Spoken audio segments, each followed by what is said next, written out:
It's the pinnacle of the Irish flat racing season, one of the most prestigious racing festivals in the world. 2 days, 6 Group 1s and the highest rated racehorse in the world. It's the Longines Irish Champions Weekend. All set? Yep.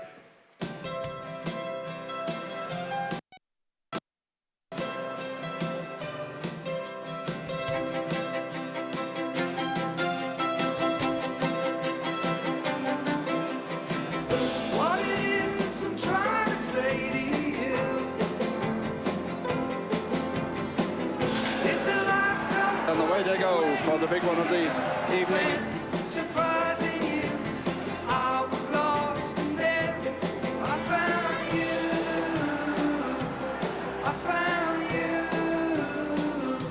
Oh, There's no doubt about this result in the Irish Stakes ledger. fall a little more in love with. So the last few furlongs. They're trying to get to the filly, but she has it by a couple. Strides to glory, further glory in the Irish Champions Stakes. Would we still be alone, swiping right on the phones? I guess we'll never know, 'cause I found you. Remarkable season in the Irish Classics. Found you. Oh, every single day. She's the best today in the Irish Champions Stakes. Fall a little more. But it's vintage crop. Out in front, he's going to win it for the second consecutive year. Fantastic line. It's beaten Galileo and Septimus. It's clear. It's going to be a grand slam. Dylan Thomas is going to make history. See the stars, the champion he is. Dermotwell has won the ledger with Sex for a Song. They said I was extraordinary, well, you were just magnificent.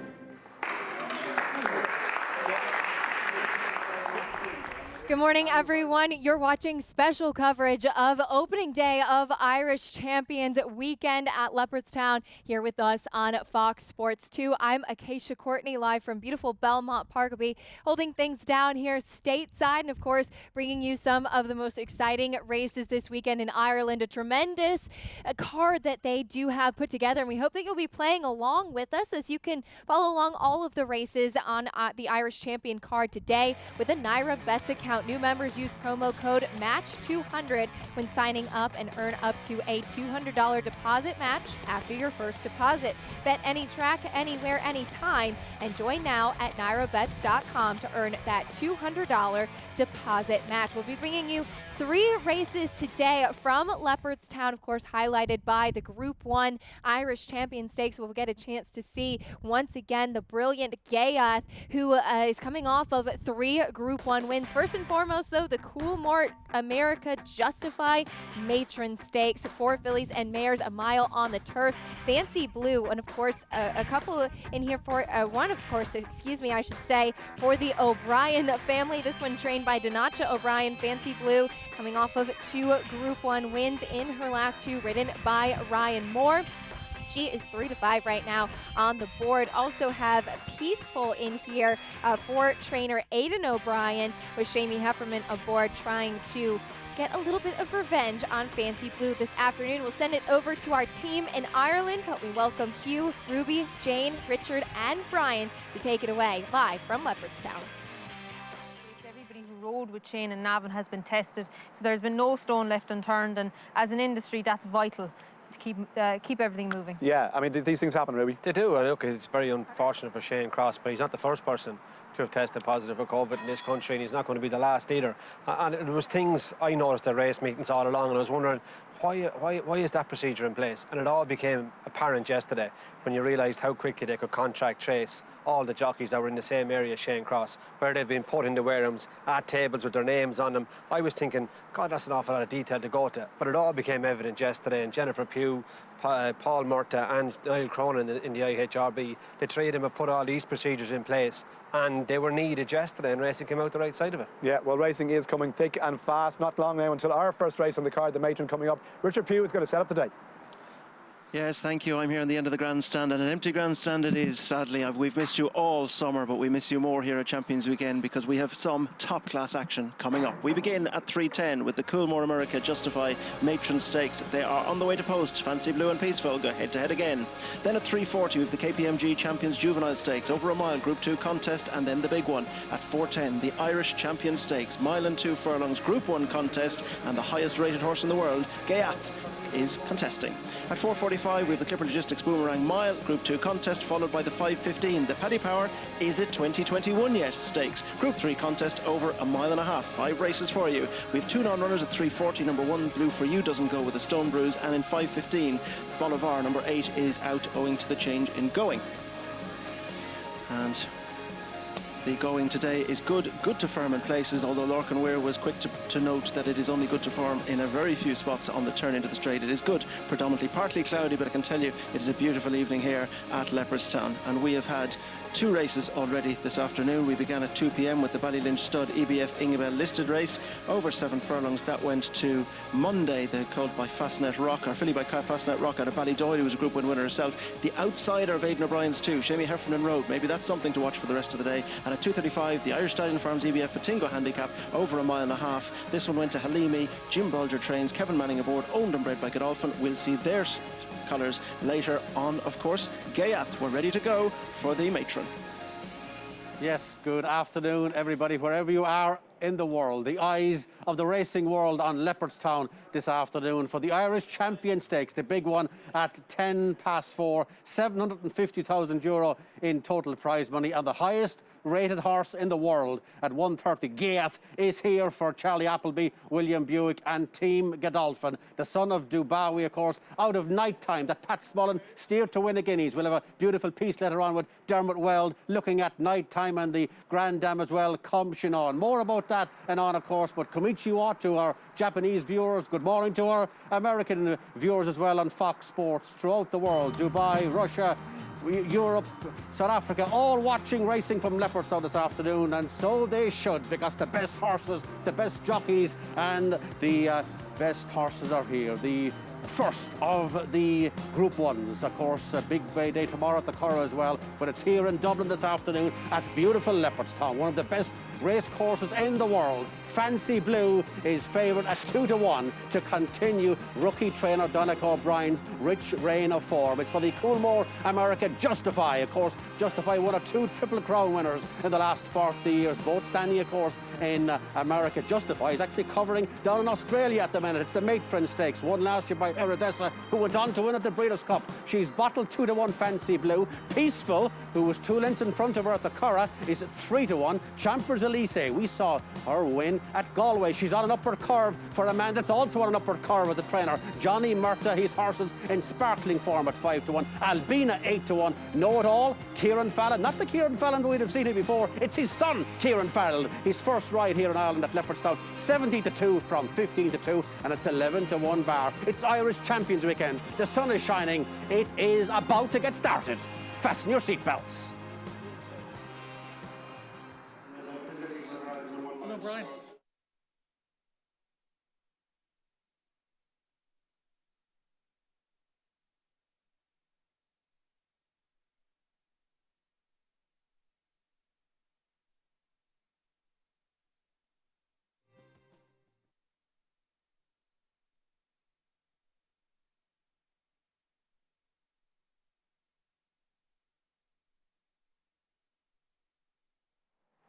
Iridessa, Lawrence, Hydrangea, the last 3 winners of this. Which filly in 2020 will add their name to the list? It looks like a shootout between the top 2 for Aidan O'Brien in the market, or is there a case to be made for something else? This is a much more competitive race than that. That is Fancy Blue going into the race, into the stalls. Ryan Moore, Nassau winner, right favoured at the moment, but dropping back in trip. 6 in your shot there is Johnny Murta's runner, Kieran Fallon Jr. riding it, Know It All.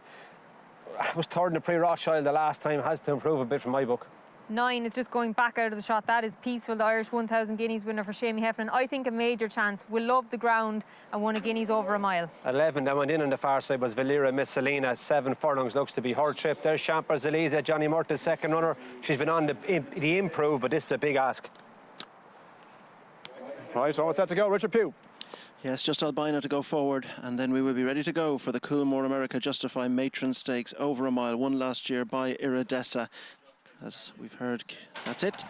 They are off and racing for our opener here on Champions Weekend. Albina gets away smartly. Wild's Dreams does the same, and Love Locket is keen to go forward. New York Girl also broke smartly. So it's Love Locket who leads from New York Girl. They're the leading pair as they race down along the back straight. Albina's between them, and proving up there too is Peaceful, and they're being followed by Know It All. And just behind these, So Wonderful with Valerina Messalina. Wild's Dreams is on the inside.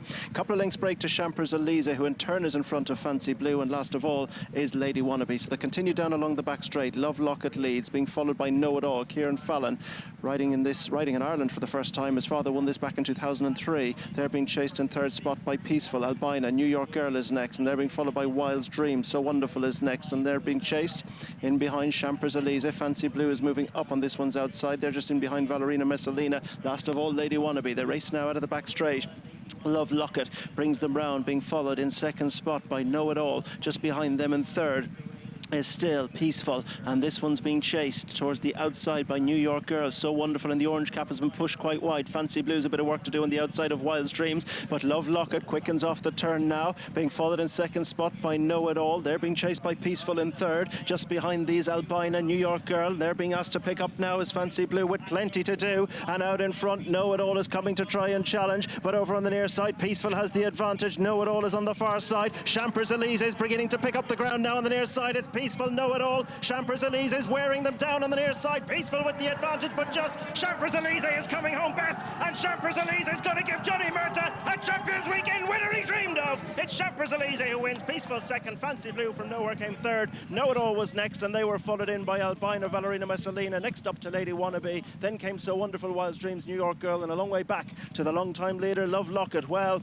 Johnny Murtagh has made no secret of the fact that he would love to dine at the top table here at Champions Weekend, and he's taken this one with Champers Elise, bred by Carl Bowen. If you're a small breeder out there, the dam 0 from 7 for Railf Beckett and Brendan Powell, rated between 45 and 50. The sire Elzam is 4,000 with Ballyhane. Keep the faith, it might just be you. Wow, what a rise this horse has had over the last few months, and what a training performance by Johnny Murtagh. Incredible.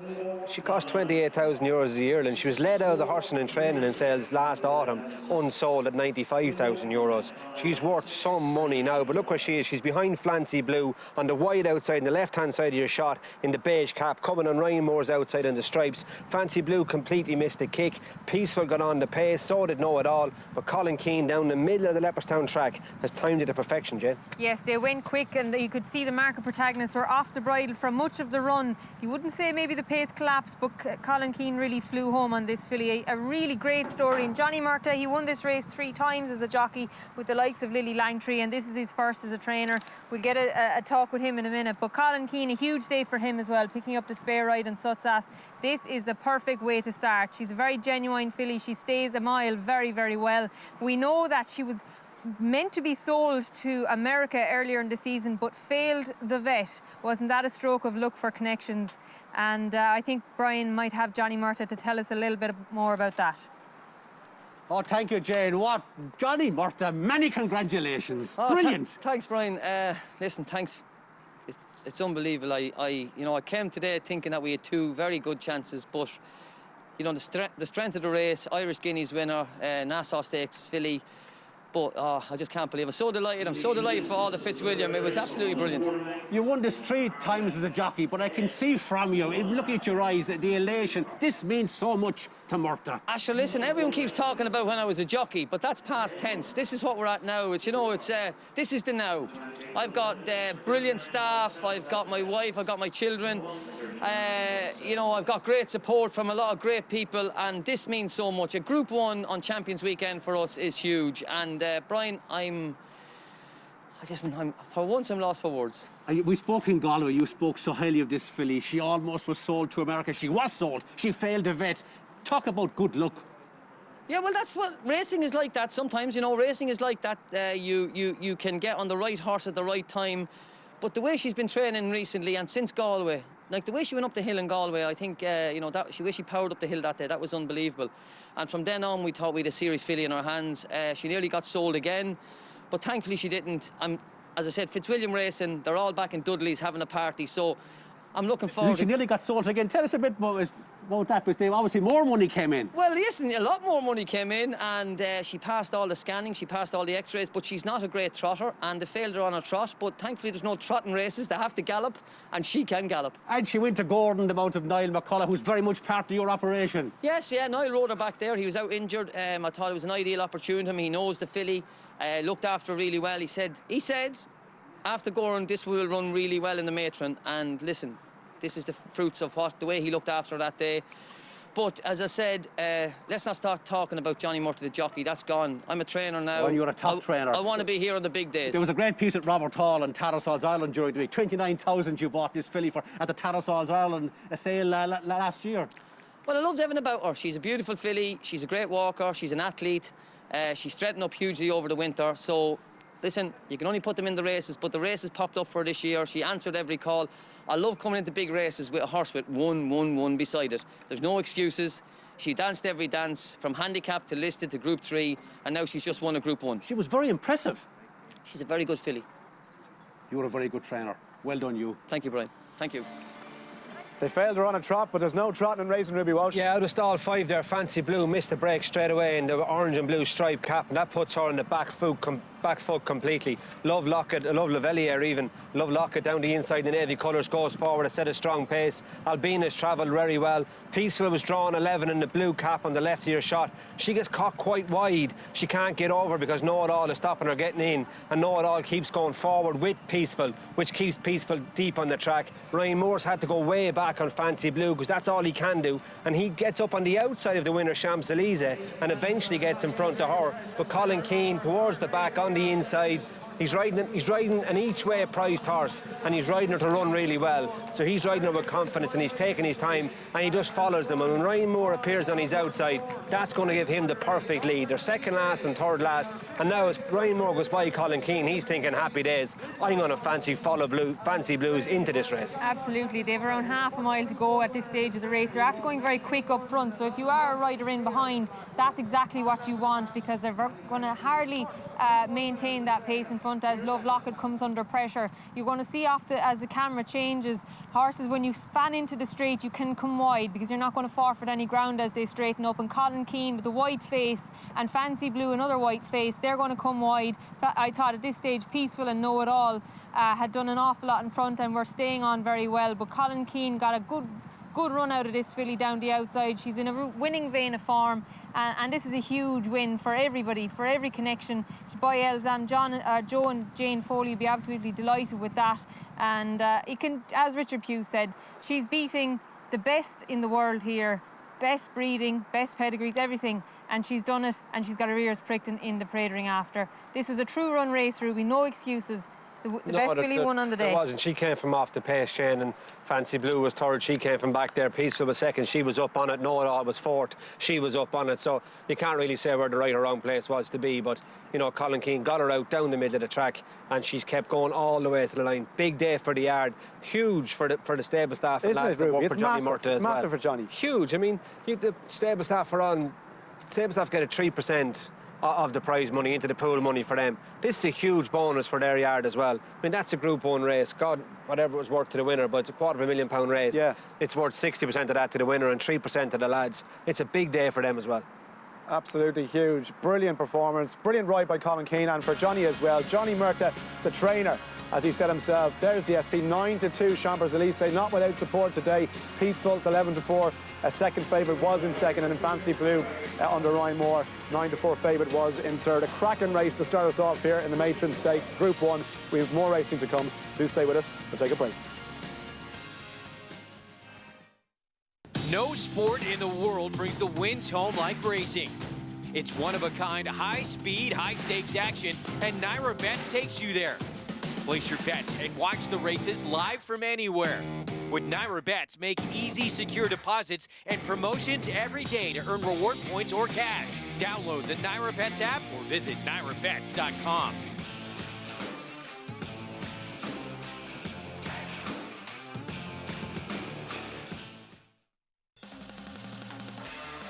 Back with more special coverage of Irish Champions Day. As always, brought to you by Naira Bets. Bet any track, anywhere, anytime. Glad to have you with us on Fox Sports 2. Hope you're playing along with us with all of the races on the Irish Champion card today with the Naira Bets account. New members can use promo code MATCH200 when signing up and earn up to a $200 deposit match after your first deposit.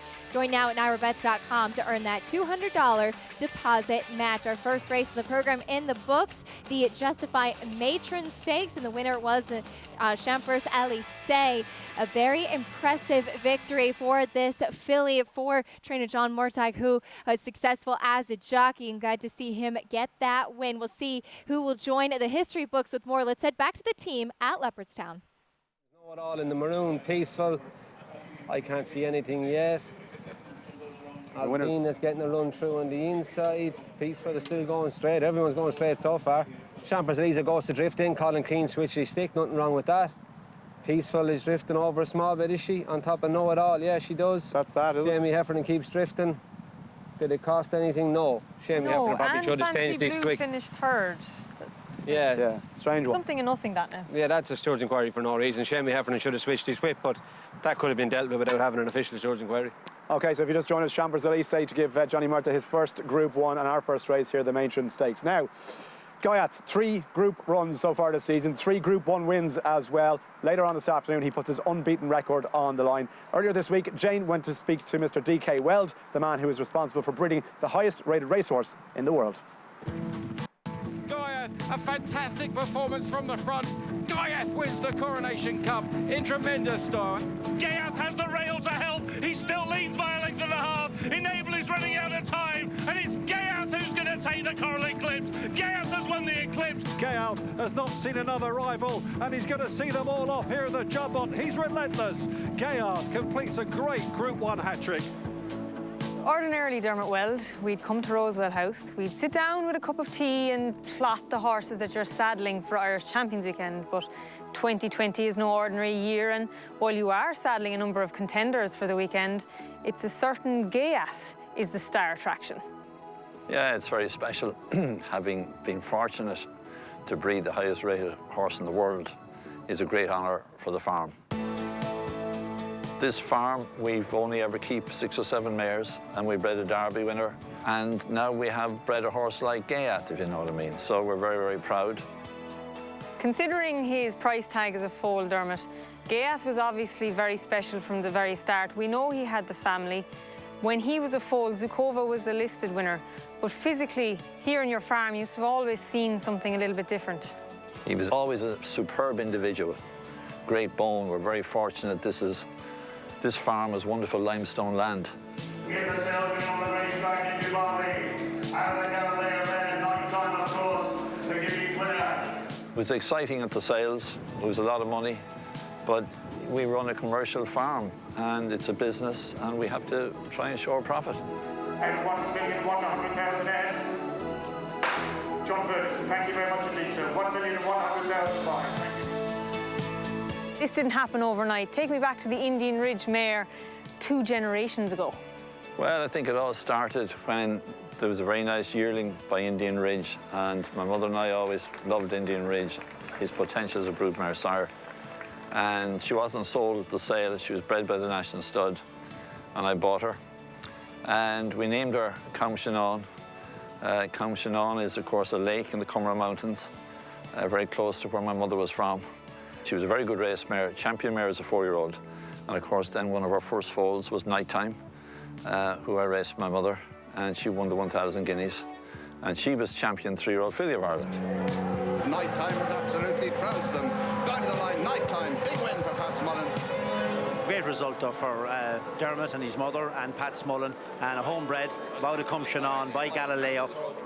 She's 17 years of age, she looks incredible, and we know she's produced Zukova. She's produced 5 winners by 4 different sires, but Ghaiyyath is a different level. Well, Zukova was a good mare that I trained. She won the Man of War for us in America. But as you say, Ghaiyyath is just a little bit special. He's an outstanding racehorse, and we're very proud of him. Do you think any horse in the world is capable of beating him over 10 furlongs? At his very best, no. But every race is a challenge. Every race is different. You need luck, not only in life, but in racing. And this is a very good renewal of the Irish Champion Stakes. The French horse, and you've got a brilliant mare in Magical that I the highest respect for. So it's going to be an outstanding race. Yeah, the great Dermot Weld. We'll talk about Search for a Song tomorrow. He's bidding for an 8th win in the Ledger. But Ghaiyyath, an incredible horse this season. I have to say, I put hands on the table here. I haven't supported him all season. Every time I've kind of hemmed and hawed about whether to back him up, and I haven't gone with him. Today, for me, I can't see him getting beaten.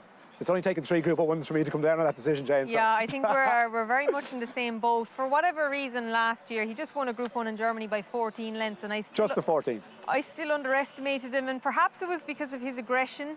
Last year he races very aggressively, and this year maybe he's getting his own way in front, but that has probably added to the fact that he's so impressive. The fact then that he's physically a monster, and we'll see him in the flesh in a little while. But this year, every run he stepped forward, and this mightn't be. He's beaten the likes of Enable, so maybe people saying this is his toughest assignment to date is a bit overreacting. But yeah, tactically, this will be his toughest assignment. It kind of reminds me a bit of Undersold, the way he used to set out and just fly off and make catch me if you can kind of thing. I think, yeah, you maybe, but like, I think you don't agree with that? Ghaiyyath, when he won the Eclipse, the word about Enable, John Gosling did say beforehand that she would improve considerably for the run, and she did look big in the ring, and she ran like a filly that needed a run. So Ghaiyyath, I suppose, the way he got to run the race was entitled to beat her that day.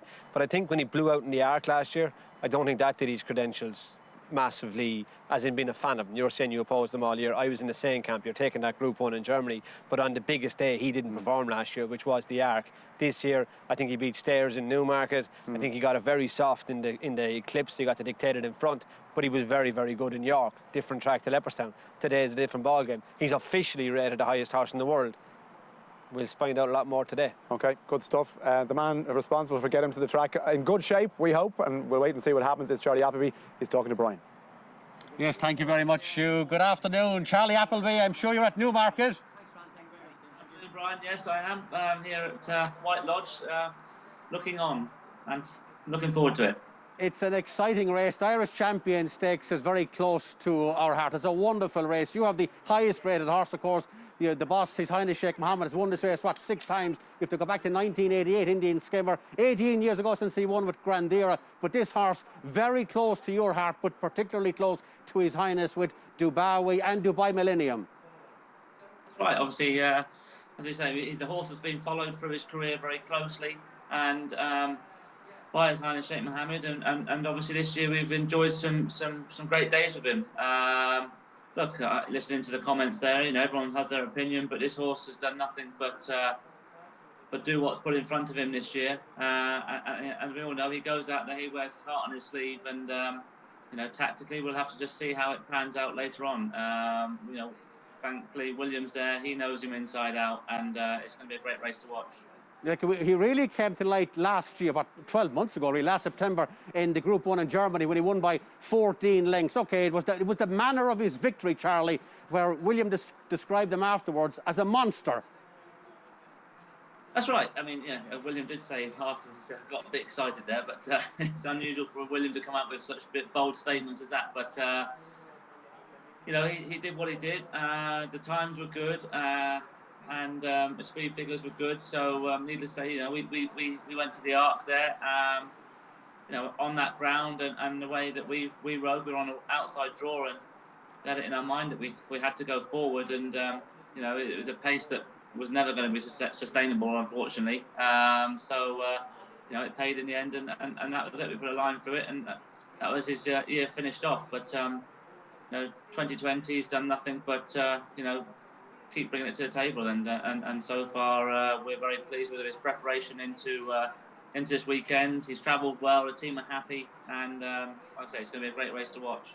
Was it always the plan to come here after the Juddmonte? Because obviously he's been imperious all year in the coronation at Newmarket, the Eclipse, and again where he put Magical in her place in the Juddmonte. Yeah, well, obviously this is his quickest backup this year. As we've always said, he wears his heart on his sleeve, and his performances are always, he puts everything into them, and so therefore, you know, it's a race that of course we wanted to participate in, but we didn't want to be bold enough to say immediately after the race, or even in the last sort of 10 days or so, well, this is, you know, we're definitely going to be there. We've just felt that, you know, we were in the right position to allow the horse to tell us when he was ready and if he was ready, and the signs have been very good, and we've been very pleased with him. So yeah, we're there. He's fit. He looks fantastic, and he's 100% ready.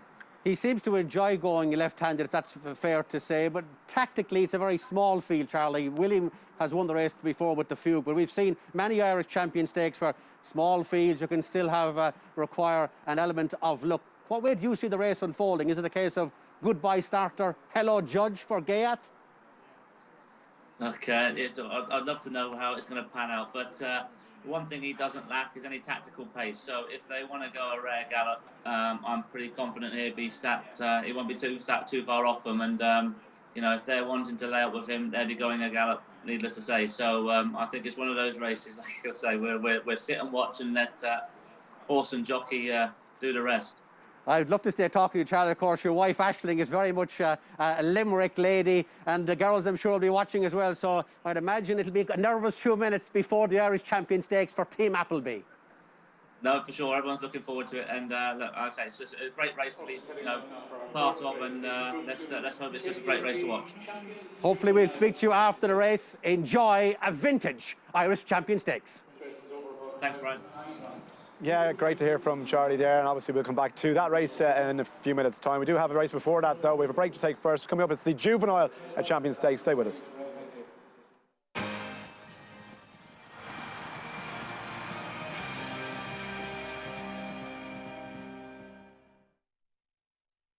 As the world faces unprecedented challenges, our faith and resolve have been challenged like never before. But tough times never last, tough people do. Thanks to all the fans, the backstretch workers, trainers, owners, breeders, veterinarians, and countless others behind the scenes. We are inspired daily by your commitment, and we applaud your passion for this great sport. Together we'll rise above this, and soon we will all run happy again. It's America's original sport, and no one covers it better than americasbestracing.net.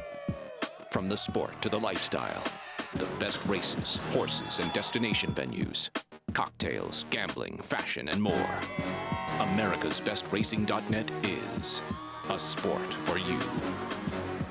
Live it, love it, bet it.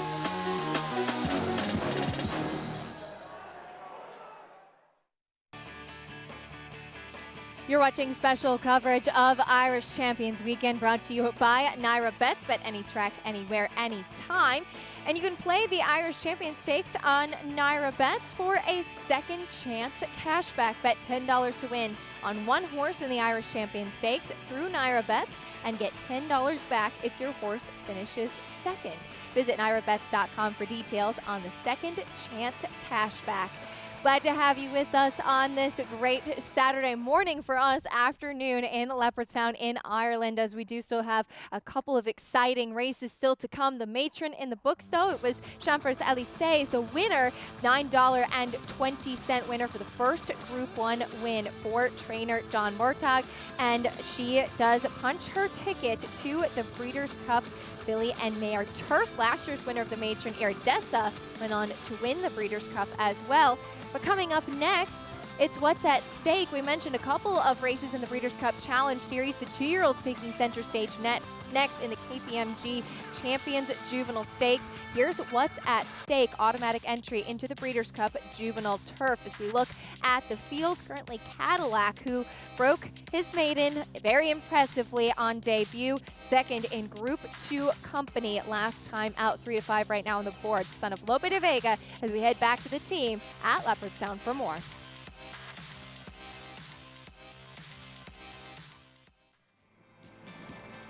Fernando Vici is by Australia, who was famously defeated here in the Champion Stakes by the Grey Gatsby. He won his second start actually here in Leopardstown by 3 1/4 lengths from Sword Zorro. He stayed on well and won well. Has to improve a bit on that, but he's still open to improvement. Donnacha O'Brien trains him and Gavin Ryan rides. In contrast to Cadillac, Van Gogh is quite the imposing individual. This guy is still a maiden after 3 runs, but he was a smart second to military style in the Tyros here in August. He was a little bit disappointing behind Max Sweeney and Cadillac in the Futurity Stakes. I think he's better than that. He's the choice of Ryan Moore, and he has to be taken very seriously coming from these quarters. 7 is Liffey River, and that's him at the top of your shot as well. In the yellow colours, he's trained by Joseph O'Brien, the mount of Wayne Lorden. He won in Punchestown the week before last when he beat Agrimony. Kept up to his work that day and had to be ridden out. It's backing up pretty quick, but Joseph must think it's the right thing to do with him. Ides of August is the choice of Colin Keane of the Ger Lions pair. This colt was he won his only start in June. That was a 10-runner maiden here at Leopardstown over 7 furlongs, where he beat Southern Cape, who's come out and franked the form since. He's a brother to the smart filly Nemoralia. He's going to break from stall 2. He is only got the 1 run to his name, but the choice of Colin Keane is very significant. Next in our shot is number 9, Snaprateria, the second of Joseph O'Brien runners. The mount of Declan McDonough won a maiden at Bellewstown in July and then won in Roscommon after that when he beat Elysium by 2.5 lengths in August. Was 4th to Max Sweeney in the Futurity Stakes in the Curragh on its last start. That's pretty strong form, and the Bellewstown win was impressive. Johnny Murtagh fresh from his winner in the last. This is 4 home 2, breaking from stall 10. 2 runs, was second on debut before winning a maiden at Galway last time, going away by 2.25 lengths. Bought for 6 grand as a foal, €55,000 yearling. This horse wears a hood in the preliminaries but won't be wearing it in the race.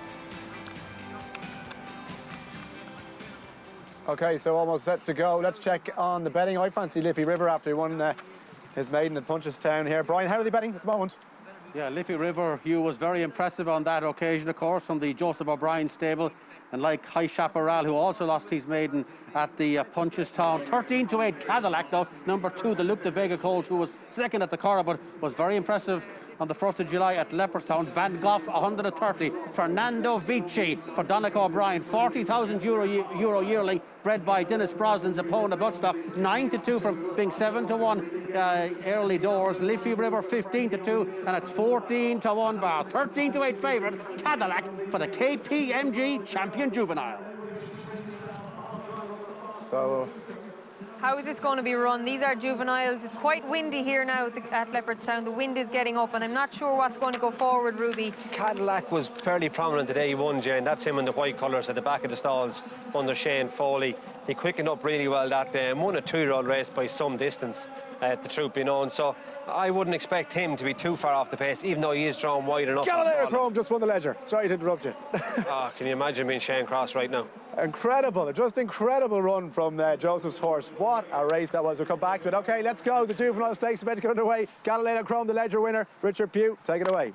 Shane Cross, if you're watching in, nobody doubts you're a top-class jockey. Your days are ahead of you. Today will be a sore one, but there are so many good days to look forward to when you are connected to the Joseph O'Brien yard and the way you are. That's it, we're racing in the KPMG Champion Juvenile Stakes as they break away. 4 home 2 gave them something of a head start, but and another one, Ides of August, surrendered some early ground, but not so Van Gogh, who's gone forward here. Van Gogh has the early lead and is being chased up on the outside by Snaprateria. Just in behind is Liffey River with Jack Duggan. 4 home 2 and has quickly made up ground with Cadillac towards the outside, and they're being followed by, just in behind these, Fernando Vici, who's next, being followed further back by Rev de Vol. Ides of August is last of all. Jack Duggan just not getting a clear run through. Kevin Manning just trying to get back into a rhythm there, but out in front it's Van Gogh with towards the outside Snaprateria and Declan McDonough. Then down the inside is Liffey River in the yellow. Cadillac is outside, 4 home 2 is between them. Jack Duggan is next, Rev de Vol is next, and they're being followed by Fernando Vici.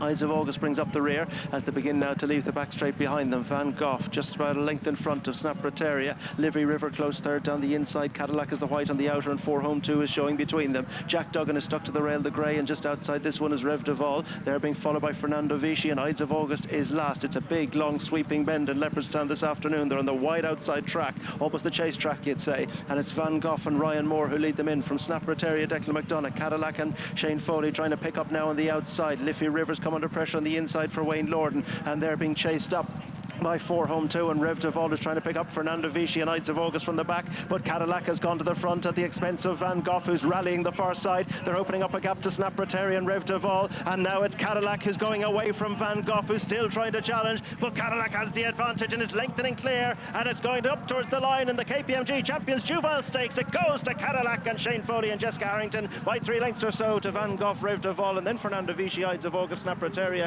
4 home 2, Liffey River, and a break to Jack Duggan, the final one to go by. Well, it goes to number 2 in your car, Cadillac, the colt by Lope de Vega, bred by Sunderland Holdings, owned by Alpha Racing, where the horses are bought by Patrick Cooper. They are managed by Richie Galway, and it proves successful. This was a 40,000 yearling who was second in the Futurity last time. The dam, a winner for John Ox. Cadillac has come out in front.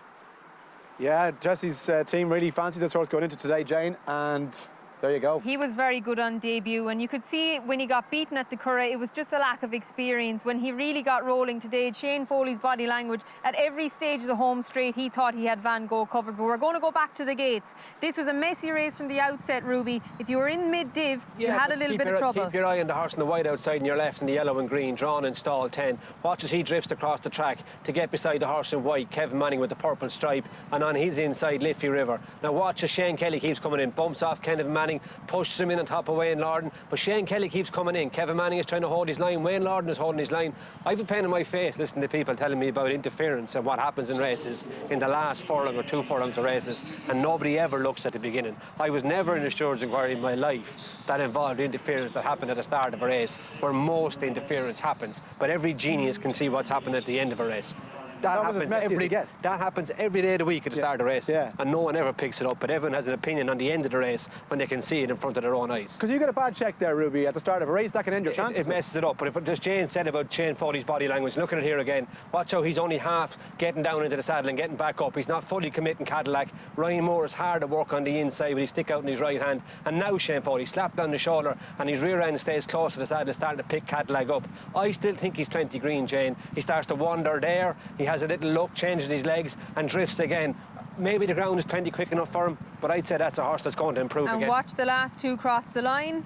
You won't see it there. The last 2 that crossed the line were the main 2 that were involved in that interference. Jack Duggan, you can put a line through that run. He would have been suffering interference very early on. Kevin Manning would have minded him thereafter. I think Van Gogh has stepped forward again. That was the right way to ride him. A big horse with a big stride, and he has improved. But Cadillac had a turn of gear that no other horse could match. And to be fair to the front 2, they put quite a bit of distance between themselves and the rest of the field. But this was a juvenile race. You want to unearth champions on Champions Weekend, and Cadillac is a horse we're going to hear an awful lot of. Very, very impressive, you have to say, and looks to be one to keep an eye on, one for the tracker as well. And Shane Foley gave it an absolute peach. I'm still catching my breath after watching the finish of the Leisure, which we'll talk about over Doncaster in a few minutes' time. But look, I mean, this, as you say, for juveniles as well, maybe first time out, had to learn a couple of lessons, Jane, but since then, everything. I didn't ride many easy winners. Now, Ruby, you can tell me this because you rode an abundance of them, but this horse won so easy on debut that it actually acted to his detriment on his second start, because he never really had to lower and quicken. I didn't think so. I think he moved from a maiden into a Group 2. I thought he ran really well the last day, and heavy ground caught him out. But if you watch this head on, a Shane Foley who's clear a Snap Rotary behind him. But look how Cadillac drifted to his right. Our lefters were looking at him. Shane catches a fresh hold, but he's still ever so slightly edging away from the rail and into the whip. Watch him going again. Maybe it's the ground is plenty quick for him, or he's a fraction green. I definitely think the heavy ground caught him out in the Curragh on his last start, but I'm not sure he'll want it much quicker than that. He's well named. Cadillac. It's a nice name for. I have not. No. What about you, Ruby? Ruby has 3 out in the house there. I have one in the garage. The garage. There's a guy sending new pictures there from America. He probably has one in his garage. Yes, he is a golfer. There we go. Well done to Richie Galway as well. Himself and Jessica and Emma and Kate put together the Alpha Racing Syndicate a couple of years ago to go to the yearling sales and buy some horses. And I think there's 20 people involved with this horse. I can't name all 20, so I won't name a single one, but they'll get a lot of satisfaction. I know they can't be here to witness it in person, but they have a very, very smart horse in their hands. I would imagine they'd have turned down quite a few offers as well after he won his debut, because he was very, very impressive. You'd have thought so. A 9-length winner of a 2-year-old race would have had a fair price tag on his head by Lope de Vega, who is red hot. His yearlings are making huge money last week. Holds an entry in the Royal Lodge and the Dewhurst. There's Niall Lamont on the sheet on him. Jesse's travelling head man. So they bought him for €40,000. He's worth an awful lot more today. And Can easily put an ought on it and a bit with it. Jessica's going from strength to strength. But isn't that like, he's a 2-year-old and he's standing there for the rug. Great temperament, everything you want. And that tees us up nicely for the piece, the resistance, now the next big race. And we want to see these horses coming through because... Hugh just wants to talk about the ledger. I do. Tell us, Hugh, how much did you have on? I did. The winner. Listen, I'm just delighted for all the team because I love that horse, Galileo Chrome. I did back him a couple of times previously. I didn't back him today, but fantastic. Right now, look, and again, for Shane, you feel sick, Shane Cross missing out, okay? It's a Group 1, but Tom Marcan got every last ounce. We were watching on the screen, and he literally was beaten a few strides out and got him back up to win. So that's the breaks. That's the way things happen. But what about this horse, Cadillac, as a 2-year-old? Very, very impressive. Back on winning ways for Jessica Harrington and all the team, ridden by Shane Foley. 11-8 favourite, well supported. Van Gogh 7-2 in second, and Rev Duval at 40-1. We have the mighty Ghaiyyath to look forward to in the Irish Champion Stakes coming up after the break. Let's go to Brian Gleeson. He's got a couple of jockeys on standby. Let's have a listen.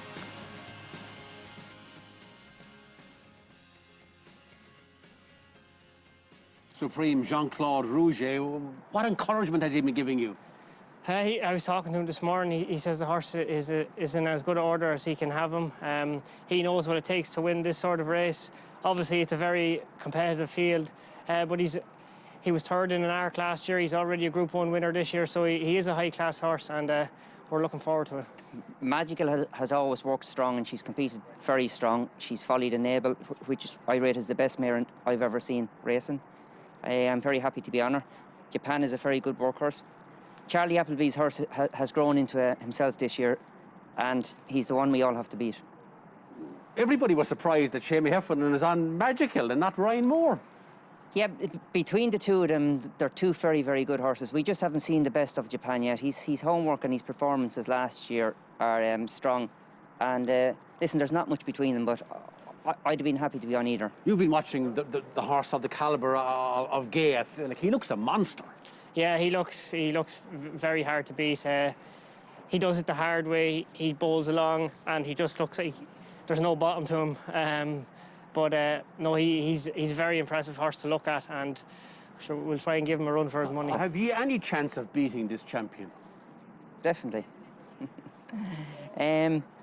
We've plan A, B and C up our sleeve, so listen, we'll give it a shot. It's a different race, different day, different everything, so we'll give it a shot. I'm smiling behind the mask, Seamie. I take it there's no point in asking you what even plan C is. None of mine about plan A and B, but you won't tell me. I had a chat with Aidan this morning, a couple of days, about what was possible to happen, and he spoke to us and gave us confidence. So listen, when the gates open, we'll see what happens.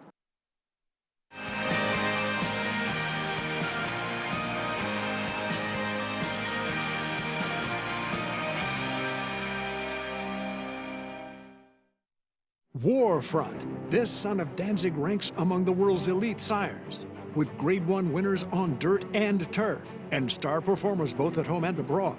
Warfront's success as an international super sire is unmatched. Recent stars include War of Will, a classic winner on dirt and now a Grade 1 winner on turf.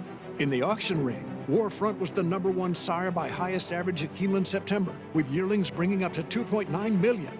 Warfront, standing at Claiborne Farm. No sport in the world brings the wins home like racing.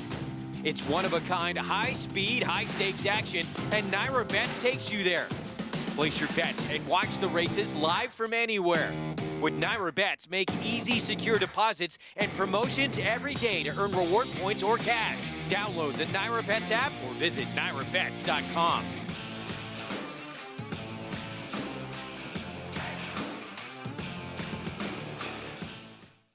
Nobody wants to fall into a safety net, but when adversity or hardship presents itself, it beats the alternative.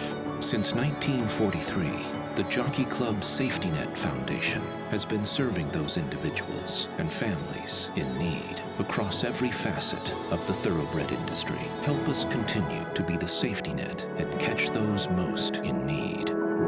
Visit tjcfoundation.org to learn more. Coverage continues of Irish Champions Weekend on Fox Sports 2, brought to you by Naira Bets. Bet any track, anywhere, anytime, and you can play the Irish Champions Stakes on Naira Bets for a second chance cashback. Bet $10 to win on one horse in the Irish Champions Stakes through Naira Bets and get $10 back if your horse finishes second. Visit nairabets.com for details on the second chance cashback. 2 of the 3 races we're showing on this program are in the books, and Cadillac was just that as far as the 2-year-olds go. $3.60 winner as your favorite delivered there.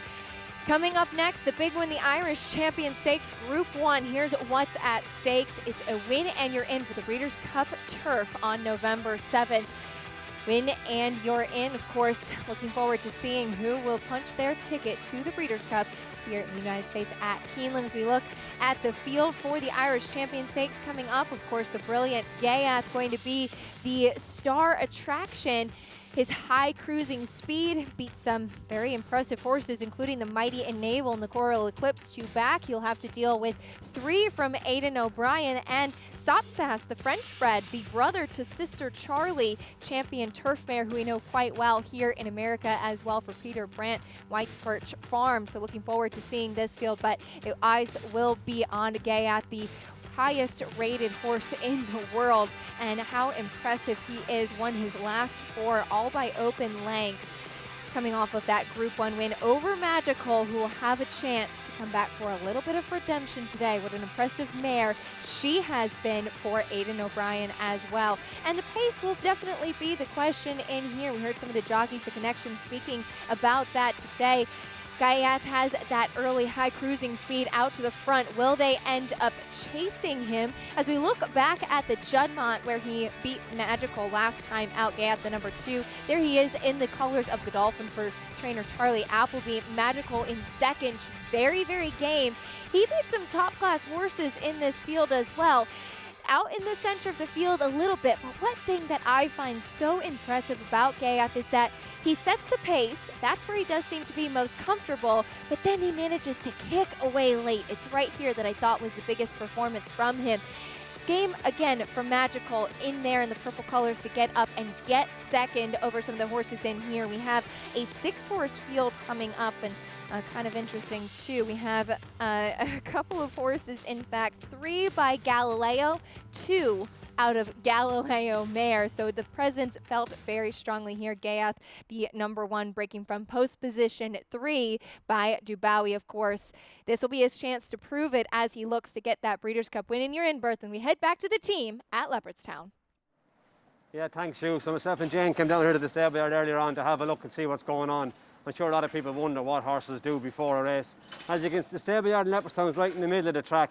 And as you can see where we're standing in stables 1 to 24, well, not quite 24, are all the Jim Bulgers. Jane, over here. It's now around 1 o'clock, so we're a couple of hours before off time for the Champion Stakes. In box 44 and 43. 44 we have Japan, 43 is Armory, and a little bit further down, Ruby, is a certain filly. Magical is just after the gap. Now all of these horses, you'll see a lot of them have like what is a muzzle over their mouths. Trainers don't feed race horses in the hours before a race. A horse is a completely different digestive system to a human.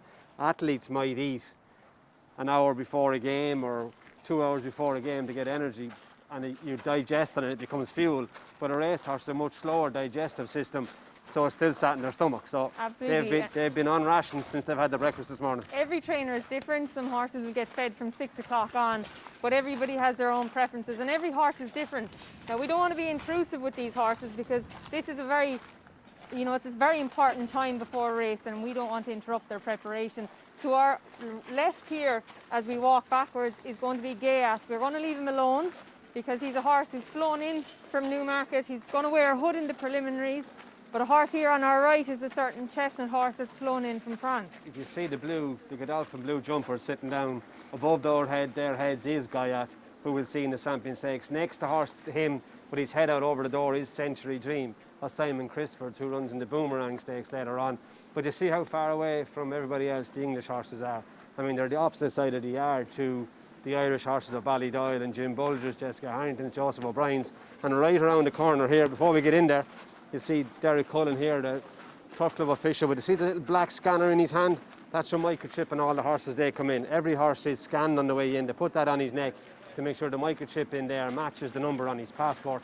And over here behind us, in a separate yard again, is the French challenger. So this horse, Success, came over yesterday for Jean-Claude Rouget. Jean-Claude obviously won this race a couple of years ago with Almanzor. This horse won the Prix de Jockey Club in France last year. He's a real top-class horse, and I'd be very interested to see how he can cope against the world's highest-rated horse in Ghaiyyath today. But what we look for down here is how relaxed he is. He's obviously a very placid horse, and for everybody connected, that's everything you want to see at this stage of the day. You can count the ribs on him. Look how fit he is as he walks by you. You can see his ribs right in the middle of his body, shimmering under his skin.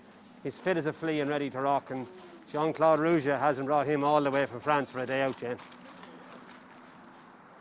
Oh, he looks magnificent. The French challenger, of course, Jean-Claude won with Almanzor in 2016, and a half-sister to Success, of course, made, what, $2.5 million at Deauville at the Arcana sale during the week, of course. Bred in the Purple won the French Derby last year, third in the Arc, so underestimate the French horse at your peril. But this is the Irish Champions Stakes, of course. It's a race that befits its title. It has the highest rated horse in the world with Ghaiyyath, rated 130. Charlie Appleby giving his seal of approval, saying the horse has been pleasing him since York. Ghaiyyath is #1. Will he be coming back into the #1 position? William Buick riding for Charlie Appleby, of course. His owner, Sheikh Mohammed, has won it 6 times. Indian Skimmer, Cezanne, Swain, Daylami, Fantastic Light. Remember that wonderful race in 2001? Fantastic Light in Galileo. The roof came off here at Leopardstown. The width of a light coat of paint between the two horses. 2, Japan, Ryan Moore. 3, Leo the Fury, Shane Dusty Foley. 4, Success, Colin Keane. Expect him to play his cards late. 5, Magical. Can she immolate Dylan Thomas and win back-to-back Irish Champion Stakes? Shamie Heffernan is on board. 6, Armory for Wayne Lorden. And 6 runners for the Irish Champion Stakes. What a race to savour. 4:10. Enjoy the build-up. This will be a race that will have you on the edge of your seat. Yeah, it certainly will. We're very much looking forward to it. And Ghaiyyath is the one they have to beat. Obviously, unbeaten so far this season, the highest rated as well. And I guess the question is, Ruby, if he is going to get beat today, who's going to do it and how will they do it? I don't know how you do it. Obviously, look, you could send Armory from the start, who's an outsider of Aidan O'Brien's, to race with Ghaiyyath and keep Ghaiyyath honest, to make him race from end to end. Now, I don't think Armory's good enough to maybe do that for long enough, so they might say, well, we'll do something different with Magical, and we'll send her forward to race with Ghaiyyath all the way and turn it into a duel from a long way out. Now, when she was ridden that far forward in the Arc, Ghaiyyath folded, but so did Magical. And that left Success to pick up the pieces at 10 furlongs, and Japan eventually got by him at 11 furlongs. So I think they will go at him. They have to do something different. They followed him in Newmarket, they followed him in Sandown, and they followed him in York. Someone's going to have to get up there and go with him and make him do it. I know I would if I was riding it. I'd go at him. If he beats me, he beats me. But you can't keep doing the same thing. OK, so look, I mean, we mentioned 3 Group 1s and he's unbeaten so far, and they've all been kind of similar in terms of just he's taken them out in a merry dance and nothing has been able to live with him. So you're suggesting tactically, let's have a look and see, you know, if you can spot anything here. I guess maybe is there a chink in the armour? Is there something that they might go for? He doesn't break that quick, right? He's already down on Anthony Van Dyke in the navy, Stradivarius in the black with the yellow cap. But after going a couple of 100 yards, he gets to the front with William Buick. Now, this was easy for him because it's the Coronation Cup, it's everyone's first run of the year, no one was mad keen to take him on, but look how he powers into an easy lead. Now, I've always believed Anthony Van Dyke wants to go up and trip. You see him there in the Eclipse. Again, he wasn't quick out of the stalls. On his outside is Deirdre. She leaves it open for him, and he slides through between Japan and Deirdre. Japan is in check colours this day and gets on the front. But there you're thinking, why isn't someone hassling William Buick? Why isn't someone go forward with him? Yeah. Make Ghaiyyath race. Get him doing more than he should be doing. But look, no, they leave him. He gets to the front, steadies it up, and he's in pole position now, enables back and forth. Here you have York the last, then Magical goes with him to the road crossing. But then she drops back off him, she's not quick enough. Now Mark Johnson's horse from the outside, Rosa Kildare, she does go with him. Now look how much they're pulling away from Lord North, and Magical in the purple, Lord North in the blue, Kamiko in the maroon.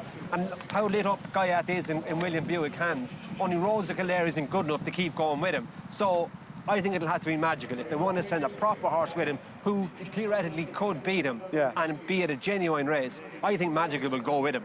and let the best one win. It's interesting because we haven't seen the best of Japan this season. I think we'd agree with that. I'm sure Aidan O'Brien would say that as well. They thought a lot of them going into this season, and Ryan Moore would have had the choice. And you know, he obviously has gone for Japan, which might suggest that Japan might put his best foot forward today. Yeah, look, he had his excuses after the King George. If he can come back to his run where he beat Crystal Ocean in the Juddmonte last year, that's his true running. And I'd like to hope that we can see his true running today, as with Sutsas. But Ruby has hit the nail on the head there. Not only is something going to have to go with him, but something's going to have to be good enough to go with him. And I mean that in every sense of the word, because Ghaiyyath can cruise at a pace that most horses cannot. Yeah. And it's all well and good in theory setting out these plans, but when the gates open, will they be good enough to go with him? That's it. It's who has that early pace, and if you make a horse go faster than it's able, it can't finish. And it'll put it in simple terms. If you watch David Radisha running 800 metres, he can just go harder than everybody else. Yeah. And Ghaiyyath looks like he can do that. But I would make him go and do it and prove that he's able to do it. Yeah, and so Magical, like Ruby suggests, one option might be for her. She's a great cruiser speed, she's a great traveller through races as well. She might not have the best turn of foot, but she certainly has the potential to take him out of his comfort zone. She was able to do it last year in Paris. Now, that was over 1.5 miles on softer ground. Back at 10 furlong stake, quicker ground. This was her winning the race last year. So Magical is the most consistent horse in the field. She's a 6-time Group 1 winner, and only once in her 24 starts has she finished out of the top 4. But she's a grinder. She's a filly that isn't going to quicken, as you say, so it might suit her to go with Ghaiyyath or just sit off him and make sure that it's a proper test. The horse is in behind. Sutsas is going to drop in, as is probably Japan. So they're going to be trying to close, whereas the horse is in front. Ghaiyyath is going to try and burn his rivals from the front. This is where Magical beat Magic Wand and Anthony Van Dyke. There's no Ghaiyyath in that lineup. This race today is something to savour. There's only 6 runners, which in theory is probably best because it's going to make it a clean race. The best horse will win. And we have the best horse in the world here, and I kind of hope he'll prove it. Yeah, so do I. I think so too. And it's a bit different to York, though. Leopardstown is a stiff finish. The last 2 furlongs here are uphill, and if they do get racing and go at it, it'll drag you into swinging out of the back straight and rolling, but you've got to climb home in Leopardstown, and you have to stay a bit further than 1.25 miles to win. Okay. So you wouldn't be surprised to see the green colours or somebody something else coming real late. home. Great Gatsby getting Australia, something could come late. Okay, it sets it up absolutely beautifully. Let's have a look at Ghaiyyath in the parade ring just before they went down to the start, and this is what he looks like, the highest rated horse in the world. So it's a pity that a crowd cannot be here to see the world's highest rated horse in the flesh, but I can confirm he is a physically imposing horse, a very tall horse. He was saddled down in the stable yard. He went straight in to the parade ring. No pre-parade for this guy. He walks around quicker than every other horse. He's done laps. But at this stage, he's not a bead of sweat on him. He's got the hood on. And if you're Charlie Appleby and everybody connected with Godolphin, you're very happy with what you're seeing. 4 is Sutsas, the French raider. Look, he's won 5 of his 10 starts, trained by Jean-Claude Rouget. He was successful 3 times in 2019, won the Prix de Jockey Club at Chantilly, won the Prix de Niel. He was 3rd in the Prix de l'Arc. He's won a Prix Gagné by a head this year when he beat Wade to Paris. He was a next second to Scaletti the last day at Deauville in his last start, which was a prep for this. He's a massive player, and he'll be coming late under Colin Keane, who's already delivered Champs-Élysées late to win the Matron. Magical is number 5, and she's going to break from stall 5, and she's the mare of any lifetime. She's a 6-time Group 1 winner, and she's a 9-time Group 1 place. She's always in the money, this mare. She's from her 24 starts. She's ultra consistent. She's won over €4 million in prize money for her connections, but she's rated £9 inferior to Ghaiyyath. She has 3 lengths to make up with him on the Juddmonte International run, and we'll see her give her best again today. 2 is Japan, who won the King Edward Stakes at Royal Ascot, the Grand Prix de Paris and the International Stakes at York last year. This year he's been 3rd in the Eclipse, and he's coming here off the back of a stinking run in the King George, where he was last of 3 behind the Navel, beaten over 16 lengths. Needs to bounce back to his very best. And number 6 is Armory. We saw this guy down in the stable yard. He won the Toyros last year and the Futurity. He was a very smart 2-year-old. He's a 4-time winner, but this year he put a couple of lacklustre runs behind him when he won the Royal Whip last time, beating Numerian. But this is a different class of opposition. He's officially rated 112, as opposed to Ghaiyyath, who's officially rated 130. He has it all to do. And pretty much the same can be said for Leo the Fury, who has it all to do as well. He won the Moors Bridge Stakes at the Curragh back in June when he beat Fleeting. but he was 3.5 lengths last of 5 to Armory in the Royal Whip Stakes. Look, he ran in the race last year. He's very hard to fancy. Okay, so a couple of runners for Aidan O'Brien, Magical, Armory, and of course Japan, and he's down with Brian Gleeson. Aidan O'Brien, Irish Champion Stakes, is a race very close to your heart. What a race. Yeah, no, thanks, Brian. Exciting race every year. It's great to be here and very competitive as well. Ghaiyyath looks a million walking around the parade, so relaxed. I see you looking at him. He really takes the eye, doesn't he? Yeah, absolutely. Looks great, relaxed, and like you said, fine, big, powerful horse, Brian. Can you beat him? That's the burning question. Yeah, our horses are well, and obviously we'll do our best. The filly is very well. She came out of the last day well, and Ryan's horse had a bit of a blip at Ascot, but is very well since. And Wayne's horse is a little bit of an unknown. He won very easy at the Curragh the last day, so we're going to learn a lot about him. Everyone was surprised that Ryan is on Japan and not on Magical. Yeah, no, I think it was all Ryan was always going to ride Japan. If the two ran, and that was always going to be the way if he was well, and we were happy with him at home. Shamey said that you went through plan A, B and C. Can you tell us what plan A is? Yeah, no, I think it's straightforward. I'd imagine Seamus's filly gets the trip very well. He'll jump and he'll be very happy to make the running if William doesn't want to. And I'd imagine if William wants to make it, then Seamus will take a lead and be second. And I'd imagine Ryan will probably follow them along. And I think then Wayne will follow along after that, and I'd imagine Scott will sit last, and Jesse's horse will sit somewhere around there. I'd imagine that's what will happen. It'll be a race to savour. Let the best horse win. Enjoy it, Aidan. Hopefully, Brian. Thanks very much.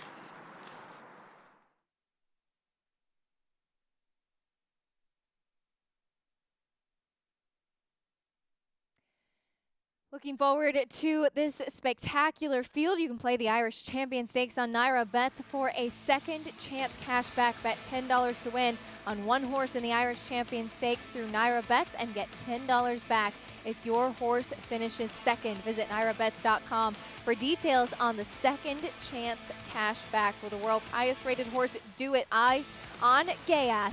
Just a few moments away for the Group 1 Irish Champion Stakes. Look at the money coming on Magical. Did see 6 to 1, 11 to 2, 5 to 1. Some bookmakers on your computers only quoting 4 to 1, but you can get 9 to 2. There's Ghaiyyath going lovely and relaxed down to the start in the hands of William Buick. Sots Asses 5 to 1 for Colin Keane. Japan is friendless at the moment, 8 to 1. And Armory and Leo the Fury 50 to 1 and 100 to 1. But if you ask them kindly, they might even give you bigger prices. Odds on Ghaiyyath, but support for Magical at 9 to 2. So Ghaiyyath's to lose, according to the betting. I have to say, I can't make a strong case as to why he won't win this race.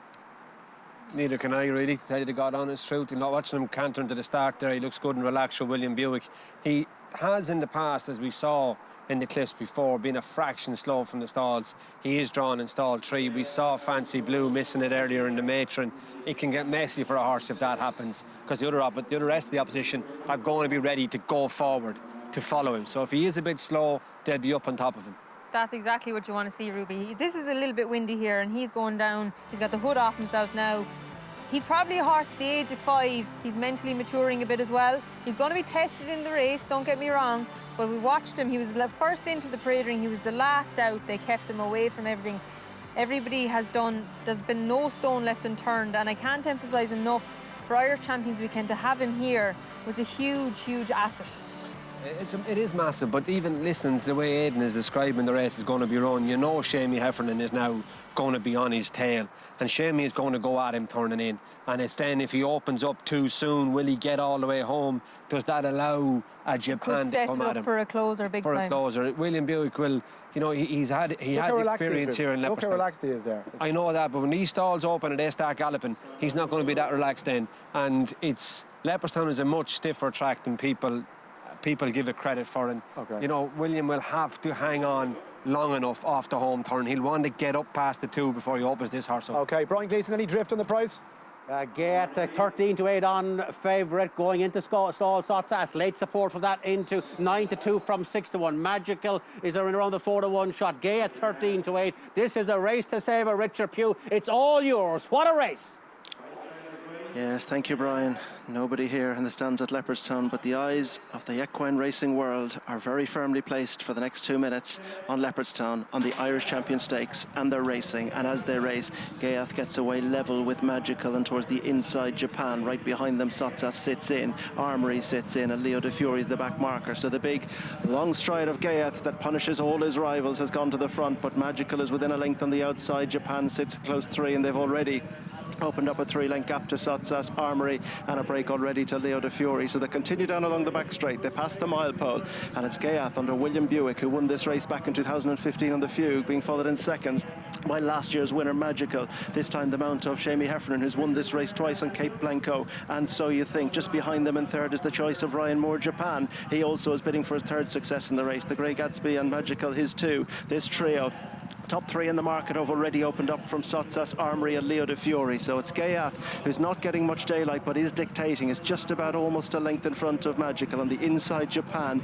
That's the way the trio are set as they race right down into the bottom turn. 2-3 lengths to Sotsas, who'll be keen not to let them go too much further as they head now into the bottom bend, about to make their way out of the back straight. Ghaiyyath, Magical just about trying to get to William Buick's boot, but no closer. Japan is towards the inside, Ryan Moore pushing through there, and they're being followed by Sotsas, who's trying to close the gap. Armory is next, and then Leo De Fury on the bend now that brings them round towards home. Ghaiyyath with Magical still right there on his hindquarters. Japan close 3, Armory, and then comes Sotsas, who's closing the gap right up to the leading trio. So Ghaiyyath with Magical coming right up on the outside now to try and ask the favourite to lengthen, and it's Ghaiyyath who quickens off the bend in the Irish Champion Stakes. Magical just outside, Japan the inner, Sotsas trying to come at them, and Armory next. Ghaiyyath now has been asked for maximum effort. He's got the silks either side together. Magical and Japan the far side coming right at him, and behind them Armory and Sotsas, and Magical's putting in a brave bid against Ghaiyyath. There's little between them. Last year's winner Magical, the best in the world. Ghaiyyath the far side has been ultimately tested in the Irish Champion Stakes.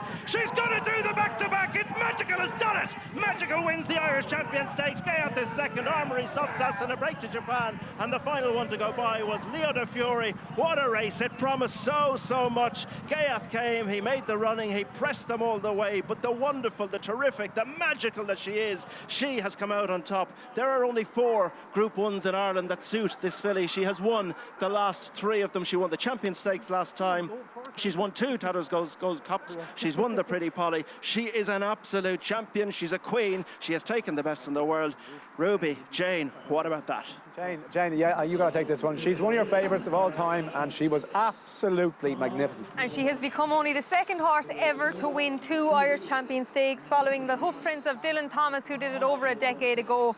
People can talk about this race inside and out, but the first 2 horses have given everything. The will to win is in clear and abundance in this race. They've gone hard, Ruby, but Magical and Ghaiyyath, not an inch given. No, she hassled him every step of the way, Jane. William Buick's hands were up off Ghaiyyath's withers a lot of the way as he was trying to hold him back, whereas Shamie Heffernan is always niggling and pushing Magical, and he has pushed her to the limit every step of the way. Off the bend here, and they're flat out. Everything is flat out, flat to the boards, and what's going to stay the best. But the stiffer track here at Leopardstown hasn't allowed Ghaiyyath to get away like he did in York, and Magical has sat on him every step of the way. Japan has folded, Armory travelled well, but ridden to run well, has run a blinder in third, Sotsas in fourth. But Magical, to be fair to her, she has ground it out. She's as tough as boots, and she's outstayed Ghaiyyath on the day.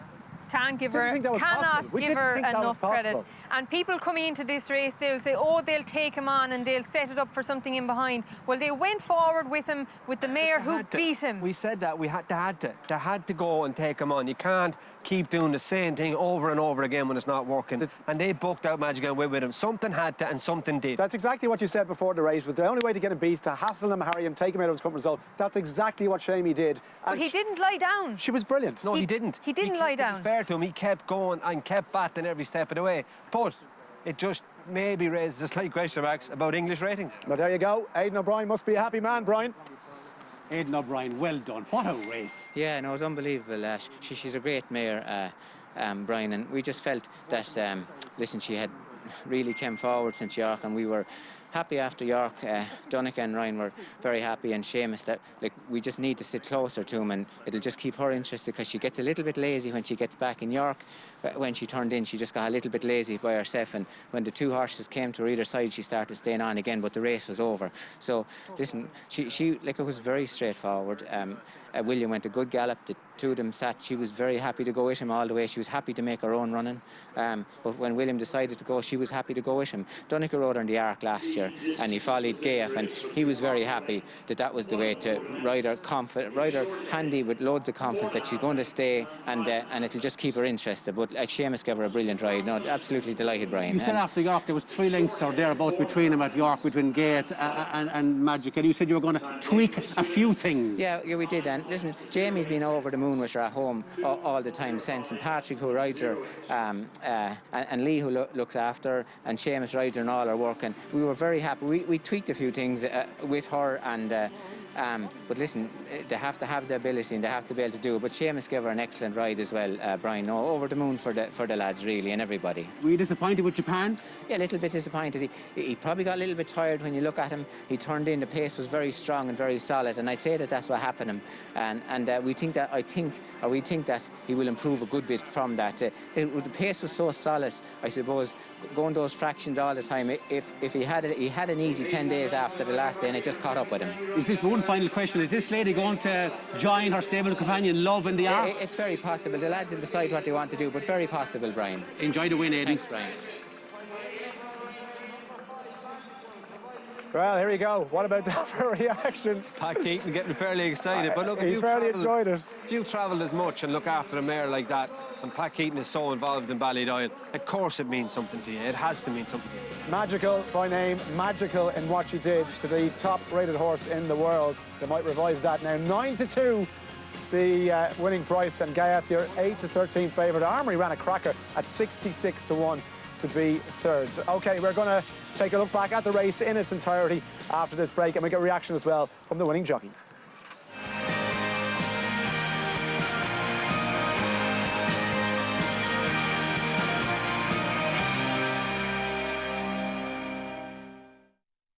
This gleaming chestnut wins by 6 on debut, with the promise of bigger things to come. Justify, he's on a dizzying ascent to greatness. What do you do when the experts compare you to legends? Justify has won the Kentucky Derby! He's unstoppable! He won the Preakness! Justify is the 13th Triple Crown winner! You justify it. Racetrack Television Network brings you every race, from every track, on every screen, every day.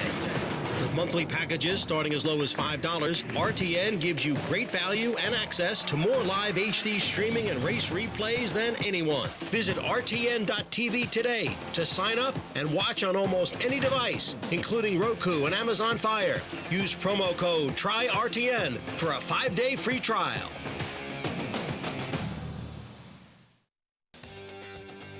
What a race we were just treated to in the Group 1 Irish Champion Stakes. Glad to have you with us on Fox Sports 2, brought to you by Naira Bets.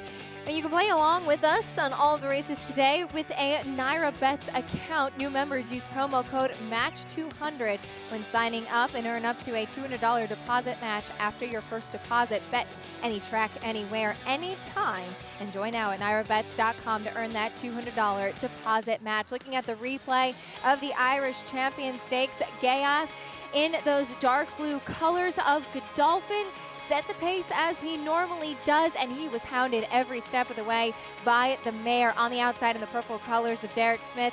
Shamie Heffernan, top class ride by this one, using the mare's speed and getting the win. What a mare she is as we head back to Leopardstown. We know is a 2-mile horse. Anthony Van Dyke probably wants further as well. In hindsight now, you mentioned the English ratings there. Do you think maybe they got a little bit carried away with what he has done, or do you think it was a fair enough mark coming into this race? Ratings are maths, Hugh. That's the way they're done. So if you go on the York performance and you put the 3.5 lengths that Ghaiyyath beat Magical, you find your rating, if you're taking everything literally on face value. Now, if that's the way handicapping works, you don't need humans. It's a new computer system. You just enter it in and you get the results. So maybe they need to look at it, but that's easy to say it. I mean, what has Ghaiyyath lost today? Very little.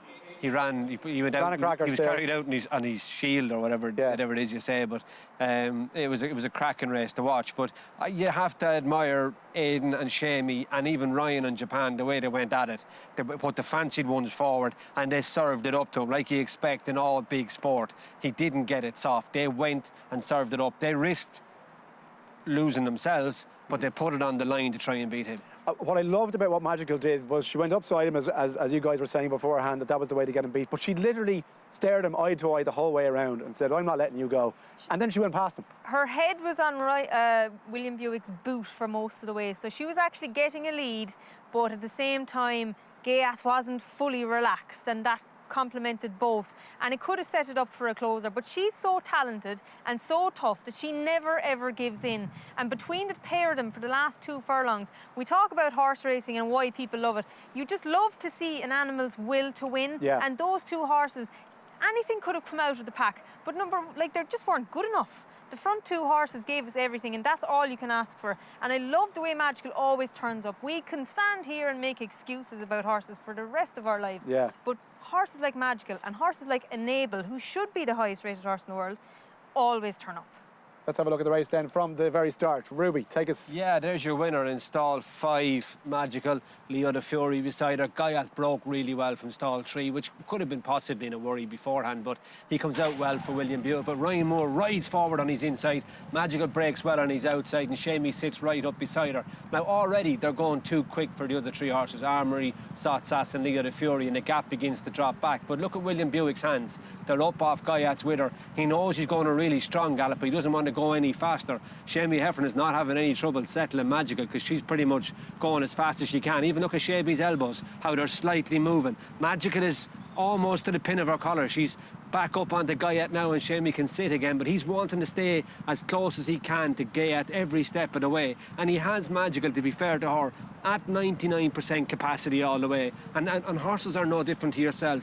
If you wanted to run somewhere, if you jog, you'd have no problem getting there. But if you run close to flat out for yourself, you see how tired you get. And Shamey has ridden Magical every step of the way, right on the edge of maximum for her. It's a very brave way to ride a horse. Look again here in the angle chains. William Buick, look at his body language. His rear end is back over the end of the saddle as he's trying to anchor Ghaiyyath back. Whereas Shamey Heffern, his elbows are starting to move again. Ryan Moore's rein is completely slack in Japan. He's pretty much going as fast as he can as well. Sotsas is behind that. Armory's taking no part. Wayne Lorden is riding for prize money. Leo the Fury's flat to the boards. Even here now in the purple cap, Japan, Ryan Moore is starting to niggle. He's going as fast as he can. This is just under 4 furlongs to run. William Buick is starting to let Ghaiyyath quicken, but Shamey is making him go. He's getting up beside him. He's serving it up to him. They're rising up out of into the straight here now, and Shamey is getting William Buick at him. Shamey Heffern must be delighted now. William Buick is flat to the boards and he hasn't gotten away from him. He gets up besides, gives Magical a crack, and now it's going to be a scrap up the hill, and both horses keep answering. Magical on the near side, Ghaiyyath on the far side. Armory's pulling out, but he's running home, having not gone as fast early and still doesn't get home. Magical gets in front now, but to be fair to Ghaiyyath, and William Buick is asking for everything, he keeps finding. He never gave up. He gave up in the arc, he didn't give up here, but she has just outstayed him on the day. That is a proper race. A proper race. If you wanted to be picking a hole in William Buick there, if you want to say, OK, well, look, how did he get beaten? Should he have gone faster sooner? Should he let him go sooner? He couldn't at no stage of the race, I don't. If he went sooner, he wouldn't have finished second even, I'd imagine. The main thing what Shamey Heffern achieved there was that at no stage of the race was William Buick able to fill up Ghaiyyath, to fill his lungs to get him home. But it did seem like he wanted to go quicker earlier on. The horse wanted it, but that would have been too fast. Okay. And William Buick realised that pace is fractions, is how quick you run each furlong. And William Buick was judging that. He knew he was going plenty fast enough. Ideally, what he would have loved to was being able to slow it down from the 5 to the 4. Okay. What Jane is saying, but Shamey never let him. He kept up on him. You know, by not letting Ghaiyyath slow down, he also didn't allow Magical to slow down, so neither got a breather.